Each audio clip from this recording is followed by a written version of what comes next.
आज हम आपको भगवान शंकर की बड़ी अद्भुत कहानी सुनाने जा रहे हैं। एक बार भगवान भोलेनाथ पृथ्वी लोक पर भ्रमण के लिए गए तो उन्होंने एक अंधी बुढ़िया को देखा। वह ईश्वर को दोष देती जा रही थी। वह अपने जीवन से बहुत निराश थी, बहुत दुखी थी। तब भगवान शंकर बौद्ध भिक्षु का रूप धारण करके उस बुढ़िया को असली दुख के बारे में ज्ञान देते हैं। तो चलिए इस कहानी के माध्यम से समझते हैं कि असली दुख क्या होता है। अगर आप यह कहानी सुन रहे हैं तो पूरा सुनिए।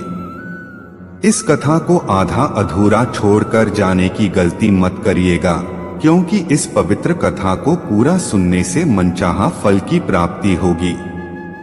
इसलिए इस कथा को पूरा सुने। अगर आप शिव भक्त हैं तो भोलेनाथ का अनादर ना करें। सुख और दुख एक ही सिक्के के दो पहलू हैं। ये बात तो आपने सुनी ही होगी। सुख और दुख हमारे जीवन में लगातार आते ही रहते हैं और हमें लगता है कि हमारे जीवन में हजारों दुख, हजारों समस्याएं हैं। लेकिन अगर आप वास्तविक तौर पर देखें, अगर आप इस बात को अच्छी तरह से समझें तो आप ये समझ पाएंगे कि हमारे जीवन में केवल एक ही दुख होता है। और दुख क्या है वो हम इस कहानी के माध्यम से जानेंगे। और उस दुख का निवारण, उस दुख का समाधान क्या है वो भी हम इस कहानी में ही जानेंगे। तो इस कहानी के अंत तक जरूर बने रहिए। एक समय की बात है। ये बात बहुत ही पुरानी है। एक गांव है जिसका नाम महिपालपुर था। एक अंधी बुढ़िया रहती थी। वह शिव जी की परम भक्त थी। आंखों से भले ही दिखाई नहीं देता था, परंतु वह सुबह शाम शिव जी की बंदगी में मग्न रहती। शिव जी बुढ़िया की भक्ति से बड़े प्रसन्न हुए। उन्होंने सोचा यह बुढ़िया नित्य हमारा स्मरण करती है, परंतु बदले में कभी कुछ नहीं मांगती। भक्ति का फल तो उसे मिलना ही चाहिए। ऐसा सोचकर शिव जी एक दिन बुढ़िया के सम्मुख प्रकट हुए तथा बोले, माई, तुम हमारी सच्ची भक्त हो। जिस श्रद्धा व विश्वास से हमारा स्मरण करती हो, हम उससे प्रसन्न हैं। अत तुम जो वरदान चाहो हमसे मांग सकती हो। बुढ़िया बोली, प्रभु, मैं तो आपकी भक्ति प्रेम भाव से करती हूँ। मांगने का तो मैंने कभी सोचा ही नहीं। अत मुझे कुछ नहीं चाहिए। शिव जी बोले, हम वरदान देने के लिए आए हैं। बुढ़िया बोली, मुझे मांगना तो नहीं आता। अगर आप कहें तो मैं कल मांग लूंगी। तब तक मैं अपने बेटे व बहू से भी सलाह कर लूंगी। शिव जी कल आने का वादा करके वापस लौट गए। बुढ़िया का एक पुत्र व बहू थे। बुढ़िया ने सारी बात उन्हें बताकर सलाह मांगी। बेटा बोला, माँ, तुम शिव जी से ढेर सारा पैसा मांग लो, हमारी गरीबी दूर हो जाएगी, सब सुख चैन से रहेंगे।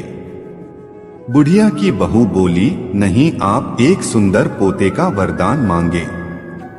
वंश को आगे बढ़ाने वाला भी तो चाहिए। बुढ़िया बेटे और बहू की बातें सुनकर असमंजस में पड़ गई। उसने सोचा, यह दोनों तो अपने अपने मतलब की बातें कर रहे हैं। बुढ़िया ने पड़ोसियों से सलाह लेने का मन बनाया। पड़ोसन भी नेक दिल थी। उसने बुढ़िया को समझाया कि तुम्हारी सारी जिंदगी दुखों में कटी है। अब जो थोड़ा जीवन बचा है वह तो सुख से व्यतीत हो जाए। धन अथवा पोते का तुम क्या करोगी? अगर तुम्हारी आंखें ही नहीं हैं, तो यह संसारिक वस्तुएं तुम्हारे लिए व्यर्थ हैं।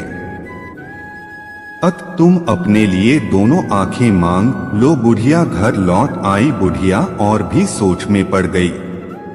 उसने सोचा, कुछ ऐसा मांग लूं जिससे मेरा, बहू व बेटे सबका भला हो। लेकिन ऐसा क्या हो सकता है?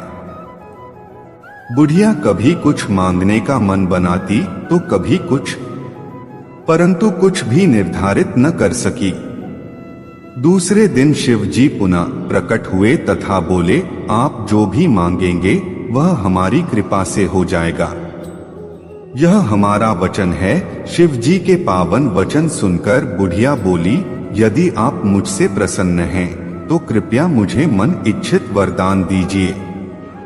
मैं अपने पोते को सोने के गिलास में दूध पीते देखना चाहती हूँ। बुढ़िया की बातें सुनकर शिव जी उसकी सादगी व सरलता पर मुस्कुरा दिए। बोले, तुमने तो मुझे ठग ही लिया है। मैंने तुम्हें एक वरदान मांगने के लिए बोला था, परंतु तुमने तो एक वरदान में ही सब कुछ मांग लिया। तुमने अपने लिए लंबी उम्र तथा दोनों आंखें मांग ली हैं। बेटे के लिए धन व बहू के लिए पोता भी मांग लिया। पोता होगा, ढेर सारा पैसा होगा, तभी तो वह सोने के गिलास में दूध पिएगा। पोते को देखने के लिए तुम जिंदा रहोगी, तभी तो देख पाओगी। अब देखने के लिए दो आंखें भी देनी ही पड़ेगा। फिर भी वह बोले, जो तुमने मांगा वे सब सत्य होगा। यूं कहकर शिव जी अंतर्ध्यान हो गए। कुछ समय पाकर शिव जी की कृपा से बुढ़िया के घर पोता हुआ। बेटे का कारोबार चल निकला तथा बुढ़िया की आंखों की रोशनी वापस लौट आई। बुढ़िया अपने परिवार सहित सुखपूर्वक जीवन व्यतीत करने लगी। शिव जी ने देखा कि एक बालक मंदिर में उनकी पूजा कर रहा है। वह देख रहे थे कि बालक अभी बहुत छोटा है और वह मेरा ध्यान लगा रहा है। उसे क्या परेशानी है वह तो शिव जी जानते थे, मगर उनका मन उस बालक से बात करने का हो रहा था। इसलिए शिव जी अपना वेश बदलकर उसके पास जाते हैं। वह बालक उनका ध्यान कर रहा था, तभी शिव जी ने उसे आवाज लगाई थी। वह बालक देखता है कि एक साधु जी पीछे खड़े हैं। वह साधु जी कहते हैं कि तुम मुझे बुला रहे हो। बालक कहता है कि मैं तो शिव जी को बुला रहा था, मगर वह अभी तक नहीं आए हैं। यह सुनकर साधु जी कहते हैं कि तुम्हें क्या परेशानी है। वह बालक कहता है कि मेरी माता की तबीयत बहुत खराब है, वह ठीक नहीं हो रही है। मैं शिव जी से यही कह रहा था कि उनकी तबीयत को ठीक कर दो, मगर वह तो मेरे सामने नहीं आ रहे हैं। मैंने तो सुना है कि पूजा करने से सब कुछ हो सकता है, वह मेरी माता को ठीक कर सकते हैं। उस बालक की बातें सुनकर शिव जी प्रसन्न होते हैं, क्योंकि उन्हें पता है कि वह बालक सच कह रहा है। शिव जी कहते हैं कि तुम्हें घर जाना चाहिए, तुम्हारी माता ठीक हो गई है। यह सुनकर बालक खुश हो जाता है। वह कहता है कि शिव जी ने मेरी माता को ठीक कर दिया है। वह बालक घर चला जाता है। जब वह घर जाता है तो माता ठीक हो गई थी। यह देखकर वह खुश हो जाता है। वह अपनी माता से कहता है कि मैं हर रोज मंदिर में जाकर पूजा करता था, इसलिए शिव जी ने मेरी बात मान ली है। यह सुनकर माता कहती है कि भगवान सभी बच्चों की बातें आराम से सुनते हैं, उनकी मनोकामना पूरी करते हैं, इसलिए मेरी तबीयत ठीक हो गई है।